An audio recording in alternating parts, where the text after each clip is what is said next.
پلیس منتظر بود تا یه خانمی توی بیمارستان از حالت بیهوشی در بیاد. این زن مادر 2 فرزند بود. شب گذشته به بیمارستان در حالی منتقل شده بود که آثار ضرب و شتم روی بدنش بسیار زیاد بود. چند تا جای زخم با چاقو هم رو بدنش وجود داشت. پزشکا برای نجات جونش خیلی داشتن تلاش می‌کردن. پلیس منتظر بود تا حال این خانم بهتر شه و همه چیز رو براشون تعریف کنه، چون خانواده این خانم شب قبل تحت حمله وحشیانه‌ای قرار گرفته بود.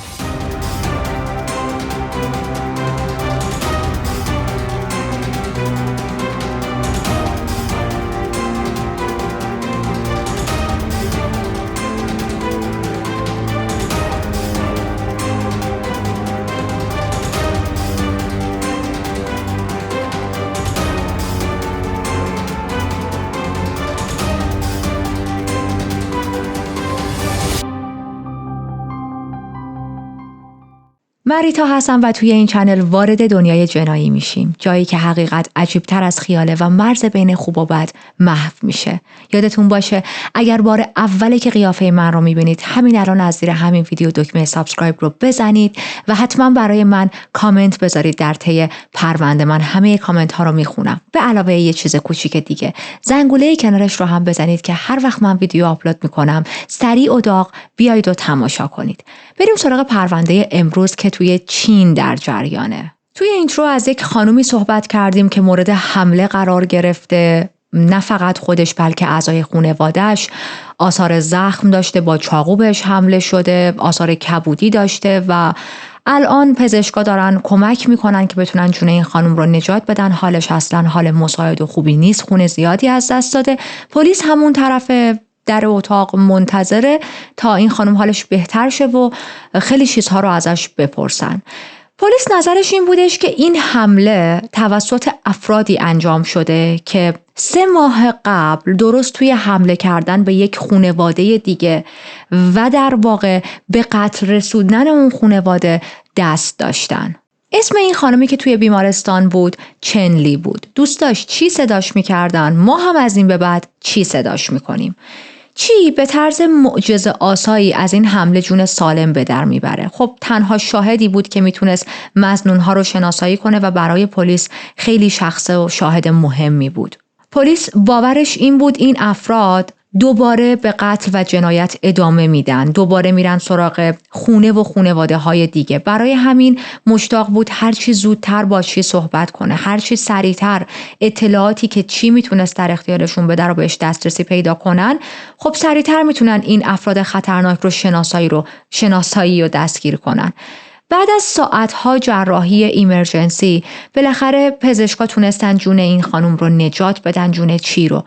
البته هنوز در خطر بود، هنوز هر لحظه امکان این رو داشت که قلبش بایسته یا شرایطش اضطراری بشه، اما خب از اون طرف امید هم داشتن که بهبود پیدا کنه. چی بعد از چند ساعت به هوش میاد. پزشکا ازش میپرسن آیا میتونی با پلیس صحبت کنی و چی سرش رو به آرومی تکون میده، یعنی آره به حالت تایید. قبل از اینکه مامورا بتونن سوالی بپرسن یک اسمی به پلیس میگه گاو یوان. حالا این اسم رو داشته باشید تا ما بریم چند ماه عقب‌تر و همه چیز رو با هم بررسی کنیم. یه چیز رو تو پرانتز بگم، من از همین ابتدای پرونده دارم اعتراف میکنم که بنده نه خانواده‌ام چینی بودن، نه توی چین روزهای خیلی زیادی رو در حد چند ماه و چند سال گذروندم و نه دوستان چینی دارم که با هم چاینیز حرف بزنیم. دوست چینی دارم اما انگلیسی با هم حرف میزنیم. پس نالج من از اسامی در این پرونده در حد نالجیه که به انگلیسی مطالعه کردم. اوکی؟ بعضی وقتا توی بعضی از پرونده هایی که متعلق به یه سری کشورهای دیگه هن، بعضی دوستانی که استاد زبان اون کشور هستن مسلماً، چون این اعتماد به نفس ما فکر می‌کنم فقط از دانش بالا بیاد، نه؟ میان و میگن که مثلا ای وای فلان اسمو اشتباه تلفظ کردی. و این توی پرونده اوکراینی که قاتل سریالی اوکراینی که چند وقت پیش گذاشته بودیم پیش اومد. یه دوستی، یه رفیقی اومد و نوشتش که تمام اسامی اوکراینی رو اشتباه تلفظ کردی، تمامش اشتباه بود. اصلا نتونستم کامل ببینم و من می‌خواستم پوزش بطلبم، چون واقعا مامانم اوکراینی هم بابام، ولی باز با این حال نتونستم اسامی رو درست بگم. خلاصه به چینی بلد بودن خودتون این پرونده رو هم ببخشید اگر اسامی رو تلفظ درستش رو من نمیگم، بنده بلد نیستم، چینیم خوب نیست. و اینکه در چنین پرونده هایی مهم نیست حالا آدم یه ذره او اینا رو یه ذره برعکس و جابجا بگه، مهم اون اصل محتوا و داستانه. anyway برگردیم به چند ماه عقب‌تر راجع به این پرونده. میرسیم به 17 اکتبر سال 2001. یه آقایی به اسم شینگ تصمیم میگیره که به خونه برادرش سر بزنه. الان کدوم حمله رو دارم بهتون میگم؟ همون حمله اولیه که پلیس گفت یه حمله مشابه دیگه ای هم به یه خانواده دیگه شده بود، اونو دارم براتون تعریف میکنم. شینگ تصمیم میگیره به خونه برادرش سر بزنه. چرا؟ چون از صبح هرچی تلاش کرده بود به برادر یا زن برادرش زنگ بزنه، یعنی هرچی زنگ میزد اونا اصلا پاسخی نمیدادن، تماس‌ها رو جواب نمیدادن. خب این جواب ندادن تلفن برای شینگ یه ذره عجیب بود. البته کاری که با برادرش داشت کار خیلی فوری نبودا، ولی براش عجیب بود که چرا برادر من، نه برادرم نه همسر برادرم، هیچ کدوم تلفن رو پاسخ نمیدن. از این اخلاقا ندارن. پیش اومده تلفن رو بردارن بگن مثلا ما شلوغیم و جواب ندن، ولی اینکه بعد از این همه تماس چندین و چند ساعت هیچ کدوم پاسخگو نباشن حس خوبی به من نمیده. میگه بذار برم بهشون یه سر بزنم، نکنه تلفنشون قطع شده، نکنه مریضن، سرمایه چیزی خوردن، یه گوشه‌ای افتادن. نگران میشه دیگه. این نگرانی هایی که خیلی وقتا سراغ خیلی از ماها میاد، دلیل منطقی براش نداریم، ولی خب نگرانی درست است، همچین بیرا هم نیست. میرسه خونه برادرش و از همون اول که میرسه یک حس خیلی عجیب و بدی داشته. نمیدونم حالا چطوری بوده، کلید داشته از خونه برادرش یا هر چی، به هر حال میتونه وارد خونه‌شون شه. این حس بعدش به خاطر چی بود؟ خب خونه به طرز خیلی غیر عادی ساکت بود. چندین و چند نفر توی این خونه زندگی میکردن. این وقت از روز چرا باید خونه‌شون انقدر ساکت باشه؟ بعدم این که این خانواده یک سگی داشتن و این سگ همیشه از چندین متر اونورتر ورجه ورجه میکرد، بالا پایین میپرید، بارکینگ میکرد، واق واق میکرد و الان اومده خونه برادرش و هیچ اثری از این سگ نمیبینه. خب این خیلی عجیبه. شینگ به محض اینکه پاشو میذاره داخل خونه متوجه یه بوی غلیظ و شدید سیگار میشه توی فضای خونه. این بوی سیگار خیلی براش عجیب بود، چون برادر و زن برادرش هیچ کدومشون سیگاری نبودن. بچه‌ها هم که خب قاعدتاً سیگار نمیکشیدن. میره در اتاق خواب اصلی رو باز میکنه و برادرش رو میبینه که بیجون روی تخت افتاده و یک عالمه خون زیر بدنش روی دوشک پخش شده. شاک بود، نمیدونست واقعا چیزی که داره میبینه درسته یا نه، اما خودش رو جمع جور میکنه، میره تا اتاقای دیگر رو بگرده. توی اتاق خواب بعدی زن برادرش رو میبینه. بدن زن برادرش هم بیجون افتاده بود، کاملا برهنه بود و یک پتوی خونالودی روش کشیده شده بود. صحنه هایی که شینگ بیچاره داشت پشت سر هم میدید هر لحظه داشت وحشتناکتر میشد. توی اتاق بعدی جسد برادرزاده 10 سالش رو پیدا میکنه که دست و پا و دهنش بسته شده بود. شینگ هر اتاق به اتاق داشت صحنه های افتضاح تر میدید و خب طبیعتا حالش خیلی بد بود. سوای این که اصلا اون آدم ها رو نشناسه هم همچین صحنه هایی رو ببینه براش خیلی وحشتناکه. شینگ برادرش رو دوست داشت، زن برادرش رو دوست داشت، بچه برادرش رو دوست داشت، عاشق اینا بود و خب یک حال بد عاطفی هم براش پیش اومده بود دیگه. با همون حال خیلی بدی که داشت میتونه با سختی پلیس رو خبر کنه. پلیس ها میان، اما انقدر حالش بد بود که اصلا نمیتونست یک خط زمانی درستی بده، ماجرا رو به پلیس درست توضیح بده. آشفته بود، واقعا انگار مثلا فشارش افتاده بود. پلیس تحقیقاتش رو توی این خونه شروع میکنه. معلوم میشه که این حمله از اون چیزی که توی دید اول به نظر میاد خیلی وحشیانه تر بوده. برادر شینگ دست و پاش بسته شده بود، چشماشو پوشونده بودن، دهنشو بسته بودن و به شدت کتک خورده بود، خیلی زیاد کتک خورده بود. یعنی حالتی بود که یا یک نفر خیلی زیاد از روی خشم کتکش زده و یا چند نفر این آدم رو کتک زدن، اینقدر وضعیت جراحات روی بدنش زیاد بود. در نهایت هم با ضربه های چاقو به پا، شکم و نقاط دیگه بدنش کشته شده بوده.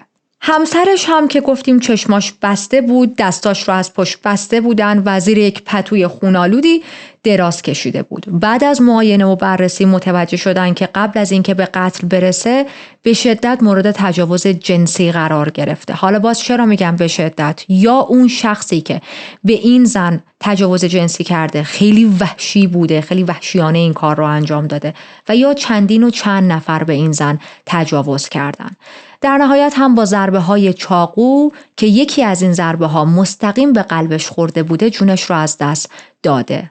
بچه 10 سالشون هم مثل والدینش دست و پا و دهنش بسته شده بود، چشماشو پوشونده بودن، دهنش رو بسته بودن. اما برخلاف مادر و پدرش این بچه رو کتک نزده بودن و علت مرگش خفگی بود.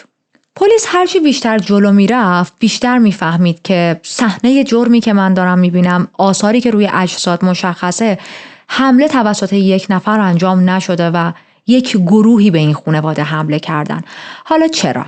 وضعیت خونه خیلی به هم ریخته بود. شینگ میگه که برادرم و زن برادرم هیچ وقت خونه رو انقدر نامرتب نگه نمی‌داشتن، حتی تو شرایطی که خیلی شلوغ بودن یا مثلا ناخوش احوال بودن، مریض بودن. و این میزان از به هم ریختگی خونه، شلوغی خونه، کار یکی دیگه است، کار برادر و زن برادرم نیست. پلیس میبینه توی آشپزخونه یک عالمه غذاهای باقی مونده وجود داره و میزان این غذاها، تعداد این بشقاب‌ها خیلی بیشتر از اون چیزی بود که یک خانواده 3 نفره بخوان بریز و بپاش کنن. مثلا دارم میگم 6 تا 7 تا بشقاب بود، در حالی که یک خانواده 3 نفره نهایت 3 تا 4 تا بشقاب بخوان جلوی خودشون بذارن. یک عالمه بطری خالی مشروب وجود داشت. باز دوباره شینگ میگه برادر و زن برادرم اینجوری نبودن که مشروب بخورن و بطریشو همجوری ول کنن، خودشون بچه کوچیک داشتن توی خونه و معلوم بود که یک عده‌ای اومدن برای خودشون مشروب خوردن، از غذای این خانواده تغذیه کردن و همه چیز رو همونجوری رها کردن. سوای این که پلیس داشت احتمال میداد این جنایات کار یک نفر نبوده و کار چند نفر بوده، یه چیز دیگر هم میفهمه قاتلین وقت خیلی زیادی داشتن برای اینکه توی خونه تایم بگذرونن. ببینید برای خودشون اومدن و دست و پای همه اعضای خانواده رو بستن و تجاوز کردن و کتک زدن و غذا درست کردن، غذا خوردن، مشروب خوردن، سیگار کشیدن. واسه مهمونی هم آدم انقدر وقت نمیذاره، یعنی اینقدر اینا زمان داشتن. موضوع اینه که 1-2 ساعت یعنی توی این خونه نبودن. اما نکته‌ای که خیلی برای پلیسا عجیب بود این بودش که هیچ اثری از انگشت روی هیچ کدوم از ظروف، روی مثلا هیچ جا توی این خونه اثر انگشت پیدا نمی کردن. خونه به هم ریخته بود، خونه خیلی شلوغ بود، ولی هیچ اثر انگشتی وجود نداشت. روی میز و زمین خاکستر سیگار پخش شده بود، در حالی که گفتیم هیچ کدوم از قربانی‌ها سیگاری نبودن. و اینجا بود که پلیس میگه ما با یه گروه خلافکار حرفه‌ای طرفیم. چرا که حتی چاقویی که کنار یه تیکه پارچه خونی پیدا شده بود و احتمالاً با یکی از همین چاقوها یه سری ضربه به مقتولین زده شده، باز هم هیچ اثر انگشتی روش نداشت. حالا این یعنی این که این مجرمین، این گروه خلافکار اینقدر حرفه‌ای بودن که بلد بودن چجوری آثار رو از بین ببرن و یا اصلا از دستکش استفاده کرده بودن. هر چیزی که ممکن بود به قاتل‌ها ربط داشته باشه کاملا تمیز شده بود. انگار که میدونستن پلیس دقیقاً دنبال چه سرنخایی میگرده. با وجود خاکستر سیگار روی میز، حتی یه ته سیگار هم پیدا نکردن. کف خونه به خوبی تمیز شده بود، طوری که هیچ رد پایی، آثار کفشی از خودشون باقی نذارن. خب اینا خیلی کار پلیس رو داشت سخت میکرد.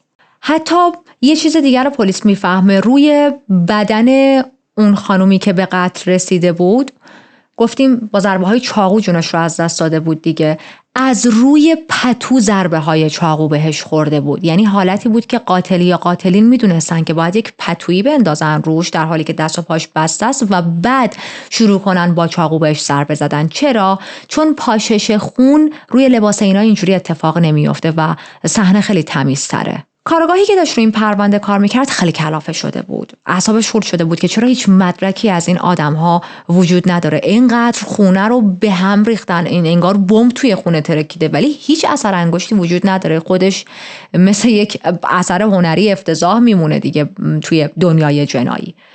و دستور میده به بقیه پلیس‌ها که تا اونجایی که میتونید همه جا رو بگردید. شاید ما درست نگشتیم، مگه میشه اینا سوتی ندن؟ بعد از چندین و چند ساعت گشتن، یکی از مامورای پلیس توی روشویی، در واقع توی سینک روشویی یه جای دست پیدا میکنه. خیلی خوشحال میشن، میان سر اینو بررسی کنن، اما میبینن که این اثر دسته اصلا اثر انگشت و اینا نداره و یه حالتیه که مثلا طرف دستش کرده بوده، حالا اثر دستش هم مونده روی روشویی. خب این هم به هیچ درد پلیس نمیخورد. پلیس داره همه جا رو توی این خونه میگرده. اون کاراگاهه میاد از شینگ میخواد که تو خونه برادر زیاد رفت آمد میکرده دیگه، بالاخره تو ذهنت هست چه چیزایی ممکنه گم شده باشه و تو هم بیا نگاه کن ببین چه چیزایی گم شده. از اون طرف پلیس هیچ ورود اجباری نمیبینه، مثلا قفل در شکونده نشده بود یا همه چیز خیلی نرمال بود. شینگم میگه من خودم موقعی که کلید انداختم اومدم تو، اونطوری نبودش که بگیم در براش مشکلی به وجود اومده و مثلا قفل موردی داشته و کلید خیلی راحت توی قفل چرخید. پلیس داره از این رفتار قاتل یه چیز دیگر رو میفهمه، از قاتل یا قاتلین، از این که میبینه این آدم‌ها خیلی راحت وارد خونه شدن. حالا از چه طریقی مشخص نیست هنوز، اما هر طریقی که بوده به زور وارد خونه نشدن، مثلا در رو بشکنن و اینا. اومدن انقدر راحت برای خودشون پارتی کردن، غذا خوردن، هر کاری هر غلطی خواستن کردن. بعدش هم انقدر ریلکس زمان داشتن که همه چیز رو جمع جور کنن، تمام آثار رو از بین ببرن. میتونه فقط یه دلیل داشته باشه، حالا سوای حرفه‌ای بودنشون. اونمی که با این منطقه خیلی خوب آشنا بودن.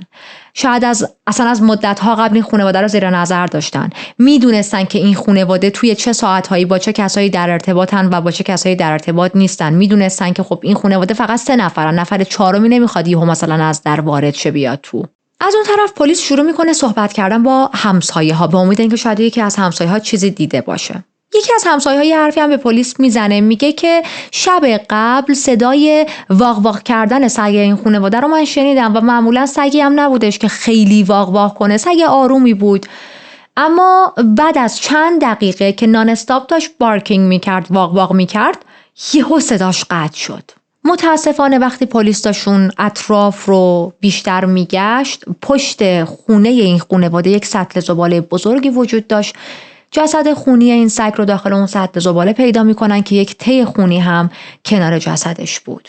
اما در نهایت صحبت پلیس با همسایه‌ها به جایی نمیرسه، تحقیقاتشون به جایی نمیرسه، چون هیچ کس توی محله هیچ چیز مشکوکی ندیده بود، هیچ شخص مشکوکی رو ندیده بودن، ساختمون دوربین نداشت و خانواده هم با هیچ کسی درگیری شخصی نداشتن، بدهکار کسی نبودن، طلبکار نبودن، مشکل مالی نداشتن. واقعا یک خانواده خیلی بی‌حاشیه‌ای بودن که مثل میلیون ها خانواده دیگه دارن راحت زندگیشونو میکنن. اما شینگ یه چیز خیلی خوب پیدا میکنه. شینگ متوجه میشه دفترچه حساب بانکی برادرش و مقدار زیادی از جواهرات زن برادرش از خونه دزدیده شده.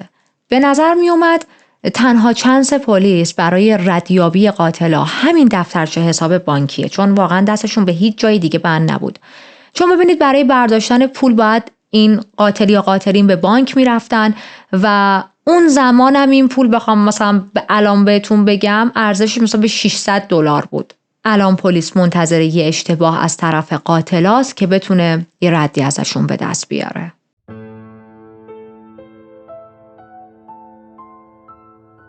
پلیس زومشو گذاشته روی این موضوع دفترچه حساب و اون بانکه و اینا و 10 روز بعد میفهمه که حساب قربانی خالی شده و این برداشت توی یک شهر دیگه ای انجام شده.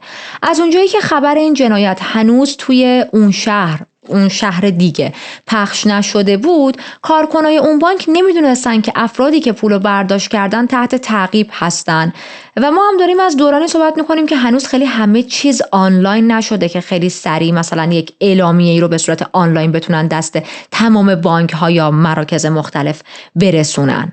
پس متاسفانه اون بانک این مبلغ رو در اختیار اشخاص قاتل قرار داده بود، چون فکر میکرد که خب میتونن خیلی راحت اینو برداشت کنن، دیگه حقشونه. پلیس میره سراغ تصاویر دوربینای امنیتی اون بانک، اون دوربین ها رو بررسی کنه، ولی خب کیفیت تصاویر خیلی پایین بود و نتونستن چهره مظنون ها رو خیلی واضح شناسایی کنن.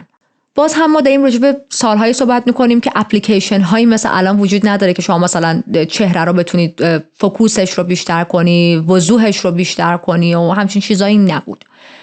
با توجه به چیزایی که توی کرایم سین دیده بودن، با توجه به خیلی از مسائلی که خشونتی که توی صحنه دیده بودن، پلیس میاد یک کار دیگه ای میکنه. با خودش این فکر رو میکنه این آدم‌ها بار اولشون نبوده که شروع کردن خلاف انجام دادن، حالا به هر طریقی، و احتمال داره که این آدم‌ها سابقه کیفری قبلا داشتن، چون واقعا حرفه‌ای بودن. یک شخصی که تازه کاره و برای بار اول وارد یک خونه ای میشه تا یک قتلی رو انجام بده، دزدی بکنه، انقدر دقیق و حرفه‌ای نمیتونه همه آثارش رو پاک کنه. شروع میکنن به بررسی سوابق کیفری افرادی که سابقه سرقت توی اون مناطق رو داشتن. از اون طرف هم توی صحنه جرم یه سری مثلا آثار مو پیدا کرده بودن، تار مو، اما خب باز هم ما داریم از زمانی صحبت میکنیم که دی ان ای مثل امروز، یعنی تکنولوژی انقدر پیشرفت نکرده، بر اساس دی ان ای نمیتونستن مثل امروز حالا با یک تار مو همه چیز رو بفهمن و کلا پروسه دی ان ای تازه اومده بود دیگه، هنوز خیلی باگ داشت. پس عملا با این تار مو هم خیلی به جایی نمیرسیدن. پلیس وقتی میبینه که اصلا نتونسته به قاتل یا قاتلین نزدیک بشه، حالا اون تصاویری هم که داره خیلی به دردش نخورده و از اونجایی که میترسیدن دوباره این جنایات رو انجام بدن، تصمیم میگیرن همون عکس‌های ناقص و خیلی تاری که از مظنون‌ها دارن منتشر کنن و یه جایزه حدود 20,000 ین یا مثلا همون هولوش $2,500 آمریکایی برای هر کسی که بتونه اطلاعاتی به پلیس بده که منجر به دستگیری این افراد بشه تعیین میکنن. خیلی زود پلیس سرنخی پیدا کرد که به نظر امیدوار کننده میومد. یه نفر برای دریافت این جایزه میاد به پلیس کمک میکنه، اسم یک مردی رو به پلیس میده، میگه که بعد از یه جنایتی که مثلا توی یه خونه‌ای به اسم خانواده تیا اتفاق افتاده بود توی فلان منطقه، این مرد از اون منطقه فرار کرده. حالا این جنایتی که داریم میگیم قبل‌تر اتفاق افتاده، ما دیگه واردش نشدیم. پلیس این اسمو بررسی میکنه، میبینه که خب این مرد که سابقه کیفری داره. از اون طرف برای چی افتاده بوده زندان چندین و چند بار؟ برای سرقت. مشخصات فیزیکیش هم با یکی از افرادی که پولو از بانک داشته برداشت میکرده توی اون تصاویر دوربین میتونست همخونی داشته باشه و شبیه باشه، نزدیک باشه. اطلاعات شخصی این آدم توی سیستم پلیس ثبت شده بود. پلیس محل زندگیش رو پیدا میکنه، اما میفهمه که توی محل زندگیش نیست و با خودشون حدس میزنن نکنه این آدم قصد فرار داشته باشه و حدسشون هم درست بود. به تمام پلیس های مرزی خبر میدن و اتفاقاً بین مرز چین و یه جای دیگه این آدم رو دستگیر میکنن در حالی که تلاش داشت فرار کنه. این آدم رو میارن به اداره پلیس، میارن توی همون شهر، شروع میکنن باهاش صحبت کردن و خیلی زود میفهمن که این آدم مجرم هست. این آدم به خاطر دزدی چندین و چند بار گیر افتاده. حتی الان به خاطر تعرضی که به یک زن کرده بوده و قرار شده که براش حکم ببرن فرار کرده و فراری بوده و میخواست اصلا از مرز خارج شه. اما هیچ ربطی به این پرونده نداره. این آدم یک مجرم دیگه است، اصلا ارتباطی به این کیس نداره. دستگیرش میکنن، یعنی ولش نمیکنن، میفرستنش که حالا دیگه بره حبس و ایناشو بکشه، اما ربطی به این قاتل ها نداشت این آدم. پلیس رسما شکست خورده بود توی این پرونده و هیچ سرنخ دیگه ای نداشت. خیلی تلاش میکنه اما نمیتونه این قاتل ها رو پیدا کنه. پرونده داشت میرفت به سمت سرد شدن که چند وقت بعد یک حمله‌ای برای چی و خانواده‌اش اتفاق میفته، به بیمارستان منتقل میشه. پلیس میفهمه که این حمله چقدر شبیه حمله‌ای بود که 3 ماه پیش به این خانواده شده بود و یه مقدار امید پیدا میکنن که شاید این مظنون یا مظنونین همونایی باشن که 3 ماه پیش ما توی اون پرونده دنبالشون بودیم. خیلی پلیس نگران بود وقتی چی توی بیمارستان بود که نکنه یهو از دنیا بره، نتونه اطلاعاتی در اختیار پلیس بذاره، یا نکنه به خاطر ضربه‌های شدیدی که به سرش وارد شده حافظش رو از دست داده باشه. اما خب وقتی که چی به هوش اومد و گفت من حالم انقدر خوب هست که بتونم با پلیس ها صحبت کنم، نه تنها حافظش به مشکل نخورده بود، بلکه همه چیز رو خیلی دقیق میتونه برای پلیس تعریف کنه. سوای اینکه حالا یک اسمی همون اول تا چشمشو باز کرد به پلیس گفت که یادش نره، بریم تا من براتون حالا حادثه رو از زبون چین، خط زمانی رو بر اون اساس واسهتون بگم. شب قبلش ساعت 8 شب 15 جنوری چی توی آپارتمانش همراه با بچه‌هاش منتظر مادرش بود که بیاد پیششون. همون موقع یه نفر در خونه‌شون رو میزنه. یه مردی بود، خودشو گاویوان معرفی کرده بود. اولین بار نبود که چی این آقای گاویوان رو میدید. روز قبل هم دیده بودش، باش ملاقات کرده بود. چجوری؟ روز قبل این آقا به چی گفته بودش که من توی کار بررسی کنتور گازم و مثلا اینجوری سر صحبت رو با چی باز کرده بودش که حالا یه آشنایی بینشون به وجود بیاد. حالا الان پشت در خونه همین آقا بود. به چی میگه که من از سمت مدیریت ساختمون اومدم و باید کنتور گاز رو بررسی کنم. چی میگه حتی چند ساعت قبل از اینکه بیاد پشت در، ساعت 6:30 بعد از ظهر، یه بار به هم زنگ زده بود. زنگ یعنی شماره خونمون رو هم داشت. زنگ زده بود و گفته بودش که مثلا هستی خونه، من یه کاری دارم، و خب من بهش گفته بودم که آره هستم. anyway در رو باز میکنه، به گاویوان اجازه میده که وارد شه، ولی همون موقع که بهش میگه در رو وا میکنه میگه بیا تو، 2 مرد دیگه هم که بیرون قایم شده بودن یهو میان به زور در رو هل میدن و سریع به سرعت وارد خونه میشن. کنترل همه چی رو میگیرن دستشون، کنترل چی و بچه ها رو. یکی از مردا دخترش رو میگیره، یکی دیگه پسرش رو، و شروع میکنن به خشم نشون دادن، تهدید کردن.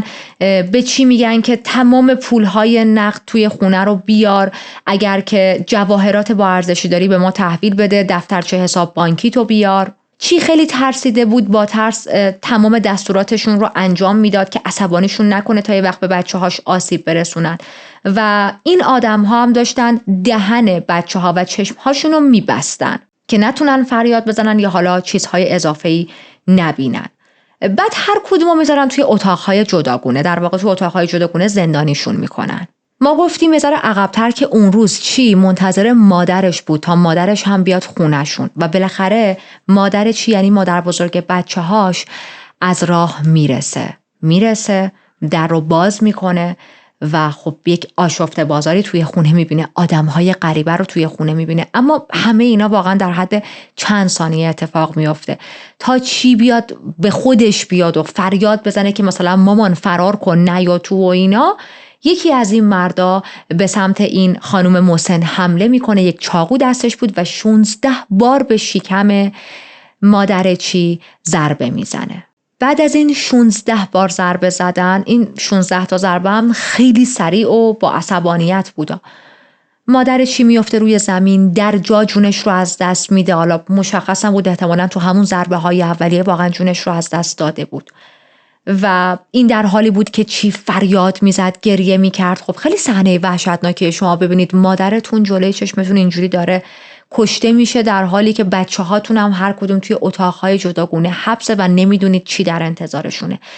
چشمای چی رو میبندن، دهنش رو میبندن. از اون طرف اون مردی که خودش رو گاویوان معرفی کرده بود یک دستوری گرفته بود از یک کس دیگه، انگار مثلا از بالا سریش، که به محض اینکه بانک باز شد برو و حساب این خونه زن رو، این خانواده رو خالی کن و بعد تماس بگیره دوباره، مثلا به من یک آپدیتی بده، یک گزارشی بده. این یعنی اینکه این افراد وحشی، این مهاجم ها باید تا زمانی که بانک میخواد باز شه توی اون خونه بمونن. باز دوباره بعد از چند دقیقه یه آقایی، شخص ناشناس برای چی که داره این داستان رو تعریف میکنه ها، با گاویوان تماس میگیره و گاویوان مثلا مجبور شه که از اون خونه خارج شه. گاویوان رفته، اون 2 آدم وحشی دیگه با چی و بچه هاش تنها موندن. به محض اینکه گاویوان میره، اون 2 مرد میان سراغ چی و دختر 8 ساله چی، لباس هاشون رو در میارن، کامل برهنشون میکنن و بدن کثیف لجنشون رو میندازن روی این 2 نفر و شروع میکنن بهشون تجاوز کردن، به چی و به دختر 8 سالش. بعد از این تجاوزها و حمله ها خسته میشن، میرن کنار و تصمیم میگیرن برای خودشون یه وعده غذایی چیزی درست کنن. میرن در یخچال وا میکنن، تخم مرغ و سوسیس و اینجور چیزا رو برمیدارن برای خودشون، میپزن، شام درست میکنن، شروع میکنن از هر چیزی که توی یخچال بود تغذیه کردن و بعد از اینکه غذا خوردن و مشروب خوردن و سیگار کشیدن دوباره میان سراغ چی و دخترش و تجاوز و حمله هاشون رو شروع میکنن. وحشت برای این مادر و دختر 8 سالش تا صبح ادامه داشت، تا موقعی که بالاخره یکی با این 2 وحشی تماس میگیره و بهشون میگه که گاویوان تونسته پول رو از بانک برداره، موفق شده و الان مهاجما قصد نداشتن که شاهدی باقی بذارن، باید خونه رو ترک میکردن دیگه، هدفشون دزدی بود. خب اون یکی از اعضاشون هم که پول رو از بانک برداشته، باید خونه رو ترک کنن، اما نمیخواستن هیچ کس رو زنده بذارن. پس تصمیم میگیرن که دونه دونه شاهدها رو به قتل برسونن. اول از همه به چی حمله میکنن، چندین و چند بار با چاقو بهش ضربه میزنن، ولی خوشبختانه چی جونش رو از دست نمیده. چی نیمه هوشیار میافته روی زمین، هی چشاش میرفت، یه چند ثانیه از هوش میرفت، چند دقیقه و بعد دوباره به هوش میومد. توی یکی از اون بارایی که چشماش رو باز کرد صحنه خیلی بدی دید، واقعا خیلی اینجای پرونده برای من دردناک بود. صدای ناله ها و زجه ها و درد کشیدن بچه هاش رو میشنید در حالی که ضربه های چاقو داره بهشون میخوره و این بچه ها دارن جونشون رو از دست میدن. اما خب چی خودش غرق در خون افتاده بود رو زمین و هیچ کاری نمیتونست بکنه. میگه من با چشمای نیمه باز دیدم که دختر 8 سالم رو چندین و چند بار با چاقو بهش ضربه زدن، کشته شدنش رو با چشمام دیدم.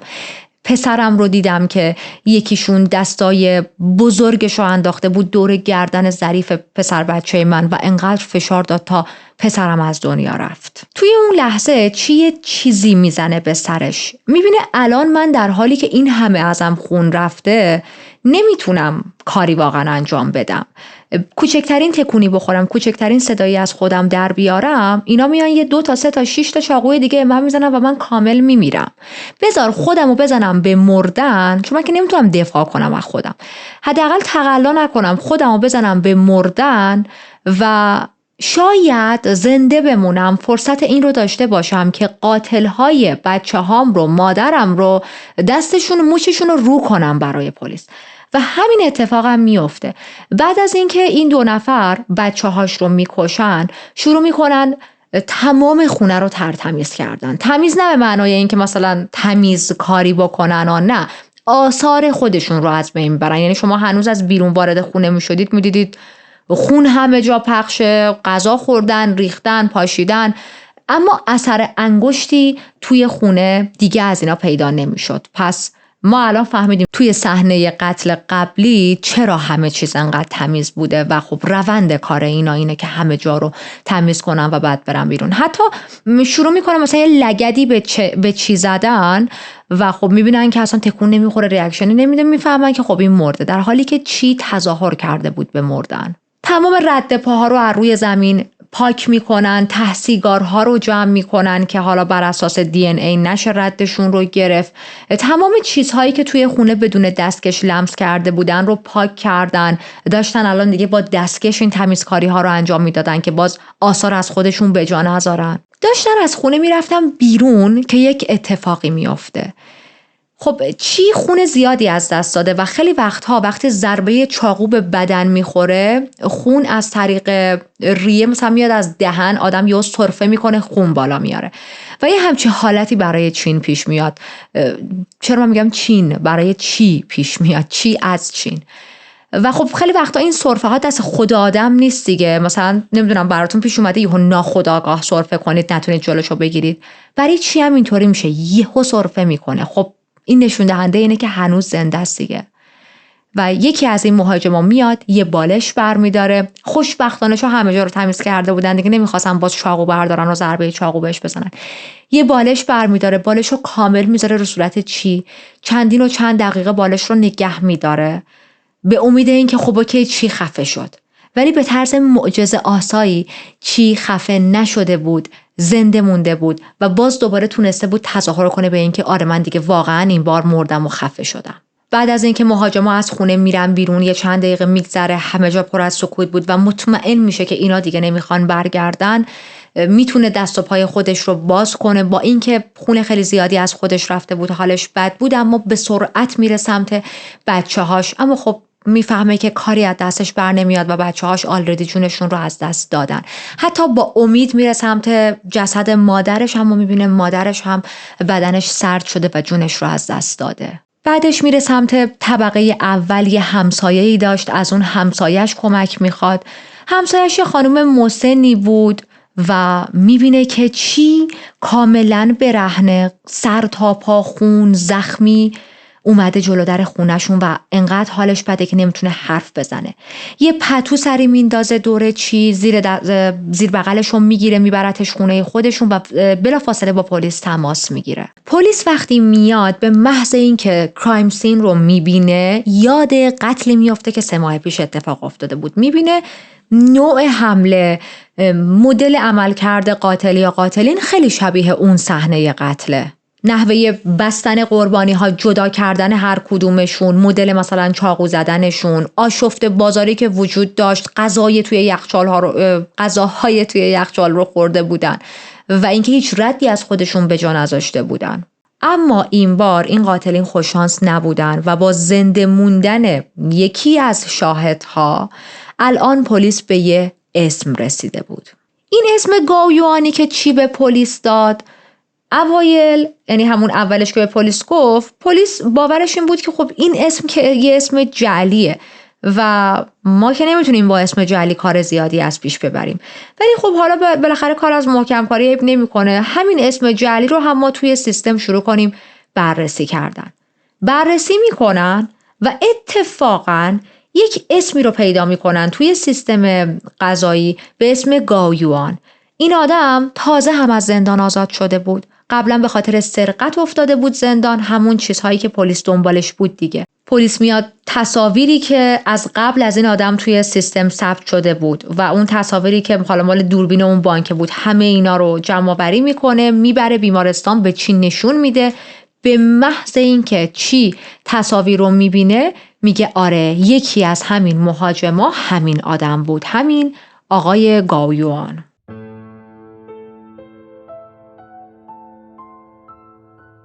خب گفتیم وقتی چی عکس این گاویوانو دید سریع شناساییش کرد و الان پلیس یه عملیات بزرگ برای پیدا کردن این گاویوان و همدستاش راه انداخته. تا اون لحظه گاویوان تونسته بود از دست پلیس فرار کنه، چون خب هیچ مدرکی از خودش به جا نذاشته بود، هیچ مدرکی از زندگی یا کار کردنش توی شهر پیدا نکرده بودن. ولی الان که پلیس میدونست باید دنبال کی بگرده، خب کلن اوضاع راحت تر بود. مشخصا بود این آدم کجا زندگی میکنه، هیچ آدرسی نتونستن پیدا کنن از اینکه محل اقامتش کجاست. پلیس میره با زندانی که قبلا گاویوان اونجا زندانی شده بوده صحبت میکنه، تماس برقرار میکنه تا بفهمه که این آدم با چه کسایی در ارتباط بوده. چیا به دست پلیس میرسه؟ میفهمن که گاویوان با 2 نفر از همسلولی‌های سابقش ارتباط نزدیکی داشته به اسم ال و دابلیو بنگ. هر دوتاشون همسلولی‌های سابقش بودن، تقریباً همزمان با گاویوان از زندان آزاد شدن، حالا چند وقت دیرتر چند وقت زودتر، ولی توی یه خط زمان، توی بازه زمانی آزاد شدن و هر 2 نفر اینها هم خب سابقه سرقت توی سوابقشون بوده. پلیس یه مظنون دیگر هم پیدا میکنه تو همین این دوستا و رفیقای خلافکارشون به اسم رانگ و میفهمه که این یارو داره با قطار فرار میکنه، یعنی تلاش داره که کلا شهر رو ترک کنه، حالا مثلا بره جاهای دیگه. از اون طرف یه تیمی میذارن که اینو پیدا کنه. از طرف دیگه عکس تمام این آدم‌هایی که مظنون هستن، عکس اون یکی رو که نشون داده بودن به چی، عکس بقیه رو هم نشون میدن و چی عکس همه رو تایید میکنه، میگه آره این مثلا همون کسی بود که این کارو کرد، اون همون کسی بود که اون کارو کرد و فقط پلیس داشت به این میرسید که پس ما راه رو داریم درست میریم. پلیس های محلی توی شهرها با هم هماهنگ میشن در واقع پلیسی که توی این شهر بود از بقیه نیروهای پلیس تو شهرهای دیگه درخواست کمک میکنه، میگه که باید همه دست به دست هم بدیم تا اینا رو دستگیر کنیم، چون اینا آدمهای خطرناکی، یعنی اینا همجور خونه به خونه دارن میرن سرقت میکنن و کاش حالا فقط سرقت میکردن، دارن به طرز خیلی وحشیانه آدمها رو به قتل میرسونن. و این میشه که توی جاده ها همون لحظه گشت های خیلی سفت و سخت گیرانه ای میذارن، گشت هایی که تمام ماشینا رو نگه میداشتن، همه چیشون رو میگشتن. حتی یه سری مامورای پلیس شروع میکنن خونه ها رو گشتن، جستجوی خونه به خونه انجام دادن، حتی به خانواده گاویوان هم میرسن. خانواده گاویوان رو هم مورد بازجویی قرار میدن که اگر میدونید بچه‌تون کجاست باید به ما بگید. توی یکی از همین ایست بازرسی‌ها پلیس یک مردی رو نگه میداره، به نظرش میاد که تصویرش خیلی شبیه اون تصویریه که پلیس برای بقیه پخش کرده و داره میگه که مثلا این یکی از مظنونینه. در واقع کیو نگه داشته بود؟ گاویوانو نگه داشته بود. بهش میگن اسمت چیه؟ یه اسم الکی میگن آیدی کارت نشون بده ببینیم اسمت واقعیه یا نه. و خب از نشون دادن آیدی کارت خودداری میکنه، در واقع یعنی مدرکی نداشت که اثبات کنه من واقعا اسمم اینه. همونجا دستگیرش میکنن، میگن تو اگه در باسنت پی نیست پس چرا به ما آیدی کارت نشون نمیدی؟ دستگیرش میکنن و میبرن ایستگاه پلیس. به محض اینکه میرسه ایستگاه پلیس اثر انگشتشو با سوابقی که وجود داشت تطبیق میدن و مشخص میشه که اوکی این آقا همون گاویوانه و شخص درستی رو دستگیر کردن. بازجویی رو باهاش شروع میکنن، اما گاویوان همه چیز رو توی بازجویی داشت انکار میکرد. میگه من هیچ ارتباطی با اون حمله های خونی ندارم، من توی قتل این دوتا خانواده نقشی ندارم، 6 نفر کشته شدن اما اوکی من چیزی ازش نمیدونم، شما شخص اشتباهی رو دستگیر کردین. و بعد از این رد کردن ها دیگه هیچ حرفی نزد. 18 ساعت آینده‌ای که ازش بازجویی شد صدا از گاویوان در نمی اومد و فقط پلیس داشت بهش فشار می آورد و داد می زد و حالا از روش های قودا احتمالاً استفاده می کرد، اما این آدم حرف از دهنش در نمی اومد. بازجویی هر لحظه تنشش داشت بیشتر می شد. پلیس مطمئن بود که شخص درستی رو دستگیر کرده، مطمئن بود یکی از اشخاصی که توی این قتل های وحشیانه دست داشته، 3 کودک بیگناه رو شماها کشتید، شخص درستیه، یکیشون همین آدمه. ولی خب گاویوان حرف نمیزد دیگه، برعکس خیلی هم تلاش میکرد خونسردیشو حفظ کنه و خودش رو کول نشون بده که یعنی خب من چون کاری نکردم برای همین انقدر ریلکسم. پلیس هر چی شواهد داشت رو جلوش گذاشت بهش نشون داد. گفت ببین ما میدونیم تو توی هر دوی این جنایت ها بودی، دست داشتی و ما میدونیم تو هم دست داشتی. اگر اعتراف نکنی همه کارها میفته گردن تو، نه گردن هم دستات. میدونید یه حالت چی میگن کلک زد بهش. و اونجا میبینه که خب اوکی من اگر همدست یه سری مجرم دیگه باشم خیلی بهتر از اینه که خودم تمام جرمها رو انجام داده باشم و همچین چیزی بیفته گردنم. پس شروع میکنه به صحبت کردن. اول از همه میگه که من راجع به اون حمله اولیه شنیده بودم، همین آدمایی که باهاشون حمله دومو انجام دادیم برای من تعریف کردن، اما من تو اون حمله اول نبودم. من توی حمله اول نقشی نداشتم، من باهاشون نبودم، مثلا اون موقع با این آدم‌ها خیلی رفت آمدی نداشتم و من فقط تو حمله دوم درگیرم. میگه که اسم رهبر گروهمون وانگ بنگ نمیدونم واقعا حالا اوشو نمیدونم، وانگ بنگ، حالا ما بنگ بهش میگیم، اون مغز متفکر این حمله ها بوده و نقش من فقط این بوده که برم به خونه های مختلف سر بزنم، خودم رو به عنوان کارمند مثلا مدیریت اون ساختمون معرفی کنم، بگم برای بررسی کنتورای خونه اومدم، هر خانواده‌ای که به نظرم اومده ذره سرشون به تنشون میارزه و ممکنه یه پولی داشته باشن و به این وانگ بنگ رهبر گروه گزارشش بدم. میگه نقش من فقط این بود، نقش من پیدا کردن هدفها بود و حالا بعدش هم که هدفها رو پیدا کردیم من بتونم برم از بانک پول بگیرم و بعد حالا سهم خودم رو بگیرم. حالا نکته‌ای که خیلی جالبه و فکر میکنم تا الان چندین و چند بارم هی براتون سوال شده، حالا اگه آلردی تا الان تو کامنت ها ننوشته باشید نمیدونم که میخوایم بهش پاسخ بدیم. این آدم اسم واقعیش گاویوان بوده دیگه، اصلا پلیس هم واسه همین تونسته پیداش کنه. خود تو دیوانه ای اسم واقعی تو وقتی میخوای جرم انجام بدی داری میگی؟ میدونید این سوال برای مخاطب پیش میاد دیگه. گاویوان روز قبل که با چی ملاقات کرده بود و داشت آمار خونش رو میگرفت از دهنش میپره وقتی چی بهش میگه که اسمت چیه اسم واقعی خودش رو میگه، سوتی میده، ولی خب دیگه حرف از دهنش پریده دیگه، چی شنیده و نمیتونست آنسندش کنه. انقدر میترسه، انقدر اعصابش خورد میشه که میره به اون رئیسشون میگه که بابا اینجوریه، من ریدم، من سوتی دادم، من اسم واقعیمو گفتم. و اون رئیسشون بهش میگه اصلا نگران نباش، این با من دیگه، آقا تو مگه نمیگی اسم تو اشتباه گفتی، من حلش میکنم. میگه من اون موقع نفهمیدم منظورشو و واقعا ریسکی اومدم جلو، ولی بعدش فهمیدم که این آدم اصلا دستور میداده بعد از هر حمله که آدمها رو بکشن، یعنی شاهدی باقی نذارن و برای همینم انقدر خیالش راحت بوده که اشکالی نداره تو حالا اسم واقعی تو گفتی، اعضای این خانواده که قرار نیست زنده بمونن که حالا اسم واقعی تو رو بدونن یا ندونن. گاویوان میگه من راجع به حمله اولشون نمیدونستم که این آدم‌ها، این رئیسه و حالا اینایی که نوچه موچه هاشن توی حمله اول همچین قتل‌های فجیعی رو انجام دادن. من فکر میکردم که رفتن دزدی کردن و حالا مثلا دست و پای اعضای خانواده رو بستن و بعدم اومدن. اگر که اینو میدونستم توی حمله دوم هم باشون شرکت نمی کردم. حالا ما نمیدونیم این حرف چقدر درسته، ولی من صرفا دارم براتون تعریف میکنم. از اینجا به بعد چیزهایی که برای پلیس تعریف میکنه دقیقاً مو به مو شبیه چیزهایی بود که چی داشت برای پلیس ها تعریف میکرد.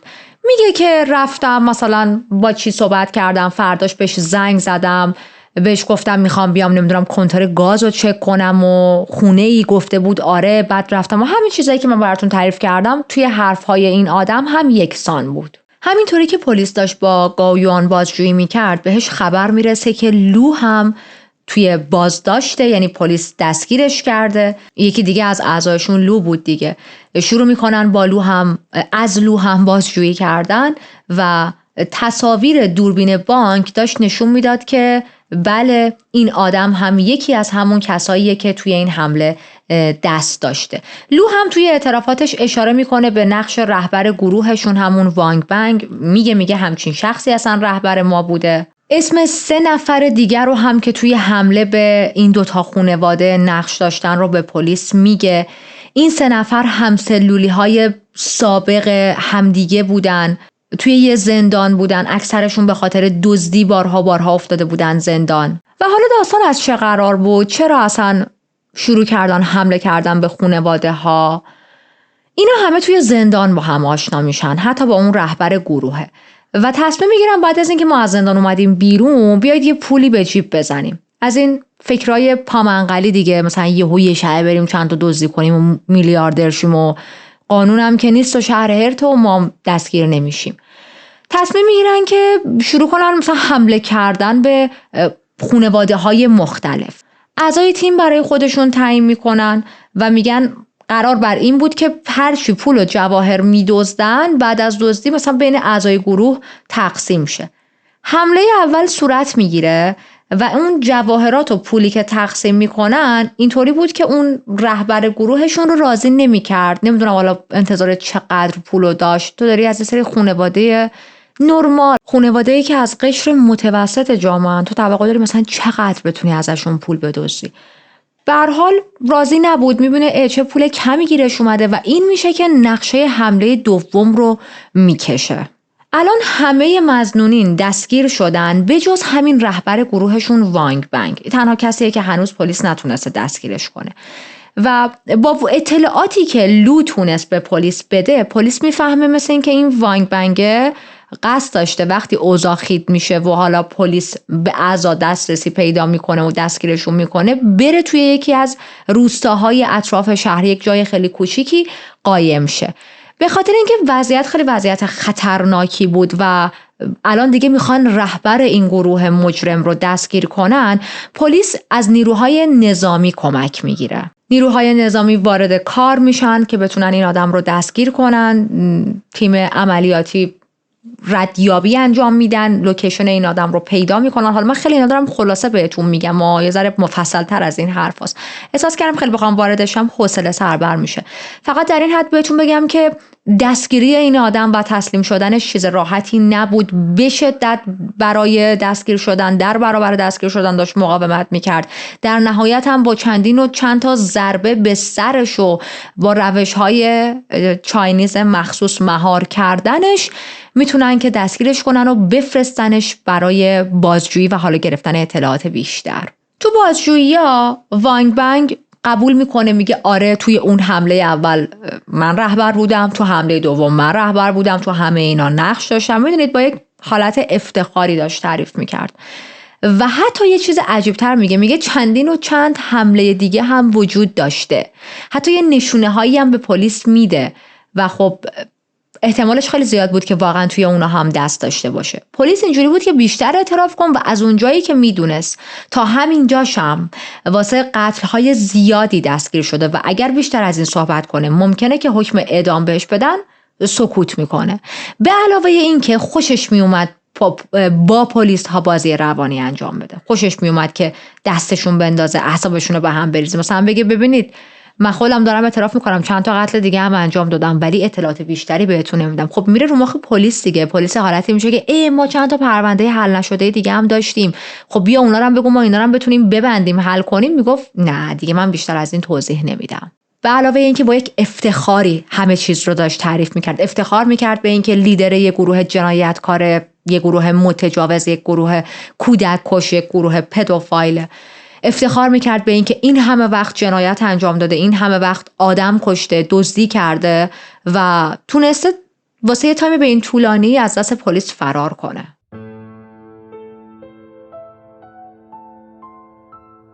الان تمام شواهد جمع آوری شده، شهادت چی وجود داره، مخفیگاه این آدم رو پیدا کردن، رهبر گروه رو دستگیر کردن. خب دیگه انقدر شواهد و مدارک کافی هست که خیلی راحت بشه این 6 نفر رو گناهکار اعلام کرد و محاکمه براشون برگزار بشه. تو این بازه زمانی گاویوان خیلی تلاش میکنه که نقش خودش رو توی قتل‌ها از بین ببره.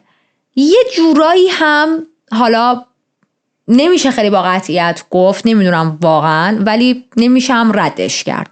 در این حد بگم میگه که بابا من مثلا تو قتل ها دست نداشتم و خب چی هم شاهد توی حمله دوم شاهد بودش که گاویان وقتی از در رفت بیرون اون 2 نفر شروع کردن تجاوز، اون 2 نفر مادرش رو کشتن، بچه هاش رو کشتن، حتی به خود چی حمله کردن و به قصد کشت، به خیال اینکه چی مرده دیگه مثلا ول کردن و بی خیال شدن. گاویان کسی نبوده که حالا حداقل تو حمله دوم این کارا رو کرده باشه. باز ما نمیدونیم تو حمله اول واقعا بوده یا نه، چون هیچ شاهدی برای حمله اول وجود نداره که این موضوع رو شهادت بده. اما همه اینا به کناری، گاویان هم همش داشت همینو میگفت دیگه، میگفت من قتل انجام ندادم، من فقط برای دزدی اومده بودم. اما توی چین شخصی که یعنی طبق قوانین چین اگر فردی مستقیما توی قتل دست نداشته باشه اما توی اقداماتی شرکت بکنه، حالا دزدی، کلاهبرداری، هرچی که منجر به مرگ کسی بشه، اون هم میتونه همون حکم اعدام رو بگیره. به علاوه یه چیز مهمتر، گاویان میدونست که وانگ بنگ آدم خطرناکیه. وانگ بنگ بهش گفته بودش که من چند بار آدم کشتم. میدونست اینا کلا یک تیم خطرناکن و همش دارن دور و بر قتل و دزدی میچرخن. تو با علم بر اینها وارد گروهشون شدی که حالا فقط قتل رو نکنی ولی سهمتو برداری، زارتیدی، خربزه خوردی پای لرزش هم وایسا. پلیس حتی یه چیزی به گاویان میگه که تو وقتی که اومدی دیدی که اینا قتل انجام دادن. اوکی آقا تا اونجا قرارتون دزدی بود، بعد دیدی قتل اتفاق افتاده، همون موقع میتونستی بیخیال شی، همون موقع میتونستی پلیس رو خبر کنی، ولی وایسادی و سهمتو گرفتی. به علاوه یه گند دیگه ای هم که زده بود، 18 ساعت سکوت کرده بود دیگه. یادتونه گفتم تو بازجویی با اینکه خیلی روش فشار بود 18 ساعت تمام سکوت کرد و حرف نزد. همین سکوت 18 ساعتش باعث شد که مظنونین بتونن بیشتر از دست پلیس فرار کنن، فرصت بیشتری داشته باشن، جون شهروندهای دیگه بیشتر به خطر بیفته. درسته که در نهایت پلیس موفق شد همه رو دستگیر کنه، ولی اگه نمیشد چی؟ خب تو این در گاله رو بسته بودی دیگه، حرف نمیزدی. برای همین چون واقعا همکاری خیلی زیاد و به جایی با پلیس نداشت و تپه سالم نذاشته بود و تمام تپه ها رو در چین فتح کرده بود، توی دادگاه اون هم با اتهام قتل عمد روبرو شد و محکومیتش آغاز شد. محاکمهشون خیلی محاکمه طولانی مدتی نبود. هر 6 تا مرد گناهکار شناخته شدن. حکم اعدام برای همشون صادر شد. زندگی 6 نفر رو اینا به خاطر یه مبلغی، بخوام به دلار بگم، یعنی کمتر از 850 دلار آمریکایی نابود کرده بودن. یعنی حتی 1000 دلار هم واقعا ناراحت کننده است. چند روز قبل از اجرای حکم اعدامشون برخی از مجرما مصاحبه هایی با تلویزیون ملی انجام دادن. برخی از این چند نفر معمولا توی چنین موقعیت های مجرما از قربانی ها و خانواده هاشون عذرخواهی میکنن، ولی خب شرایط این بار فرق داشت دیگه. لو و وانگ بنگ هیچ نشونه ای از پشیمونی نشون ندادن. به سادگی توی این مصاحبه ها گفتن که هدف اولیه‌مون فقط سرقت بوده، اما کشتن قربانی ها برای جلوگیری از شناسایی و گزارش شدنمون، برای اینکه پلیس پیدامون نکنه، تصمیم شد به یک اتفاقی که باید بیفته ما عملیش کردیم. به این نتیجه رسیدیم سرقت بدون قتل امکان پذیر نیست. که خب شما باید به یک درجه خیلی اعلایی از وقاحت رسیده باشید که چند روز بعد داری میمیری، اوکی، و بازم بیای اینجوری توی تلویزیون صحبت کنی. این یارو رهبرشون وانگ بنگه خیلی با افتخار صحبت، از همشون به نظر من رفتار این از همه نفرت انگیزتر بود. خیلی با افتخار صحبت میکرد، میگفتش که هر دو جنایت رو من رهبری کردم. میدونید انگار داره مثلا راجبه پروژه ناسا با افتخار حرف بزنه. خیلی عجیب بود.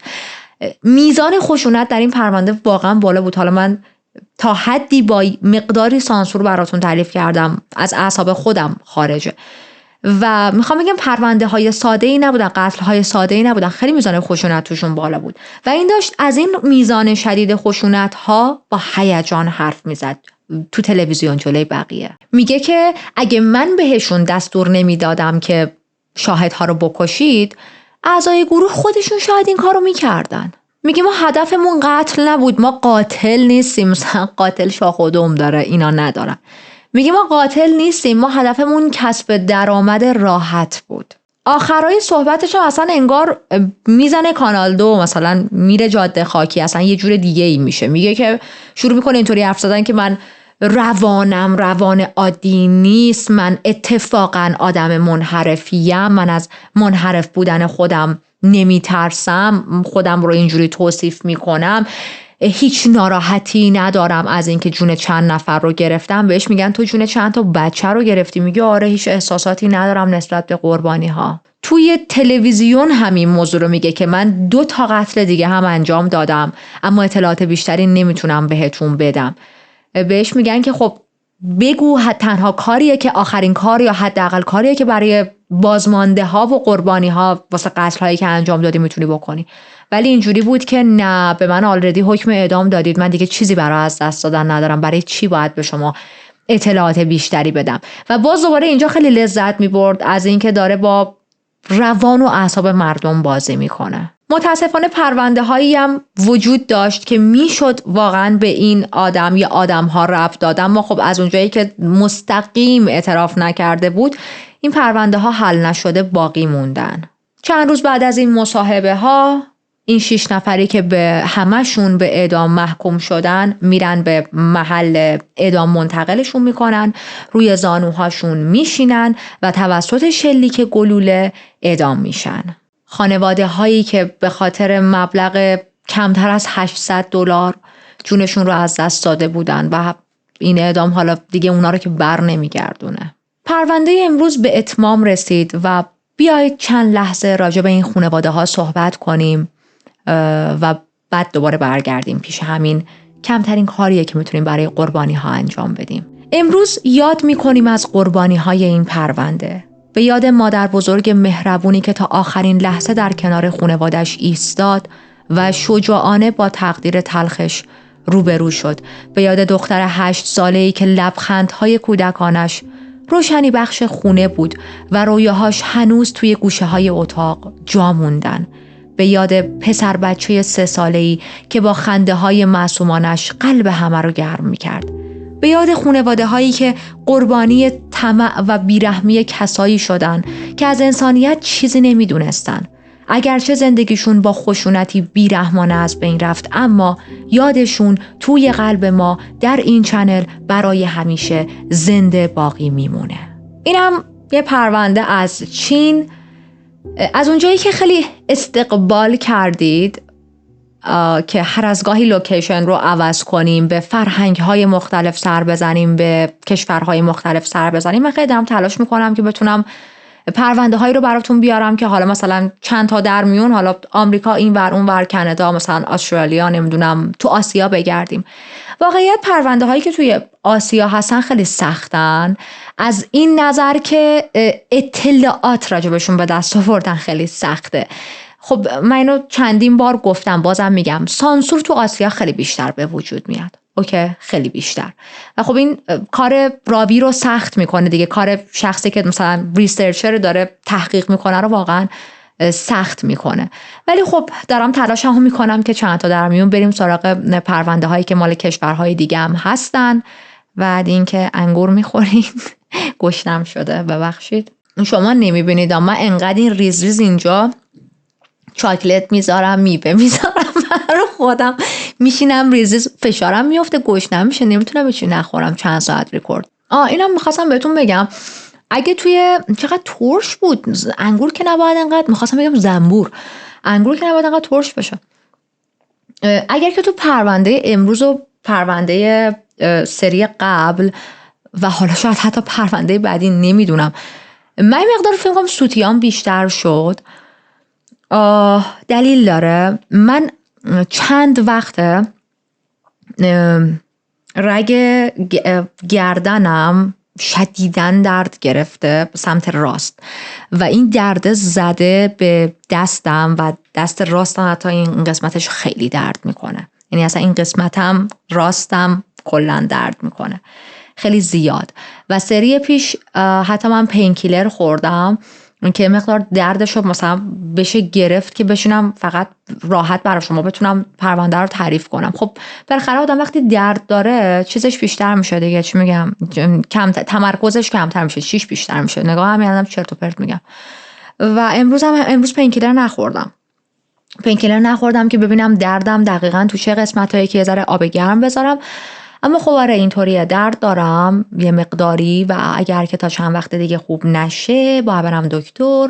ولی خواستم اینو بهتون بگم در نظر بگیرید، گاهی اوقات آدم تو دوران پریود آدم درد داره، آدم چه میدونم مثلا یه مشکلی مثلا تو زندگیش پیش اومده حال نداره و خب ما به عنوان راوی ممکنه سوتیامون بیشتر شه یا یه مقدار بی‌حوصله تر باشیم. البته من که بی‌حوصله نبودم، خیلی همیشه انرژی دارم برای رکورد کردن و صحبت کردن با شما، ولی گفتم اینو مثلا بهتون توضیح بدم. یادتون باشه حتما راجع به این پرونده برای من کامنت بذارید. بفرمایید انگور. گفتم کامنت، من همیشه گفتم بهتون تقریبا تمام کامنت ها رو میخونم. اوکی؟ حتی اگه نرسم به همش پاسخ بدم.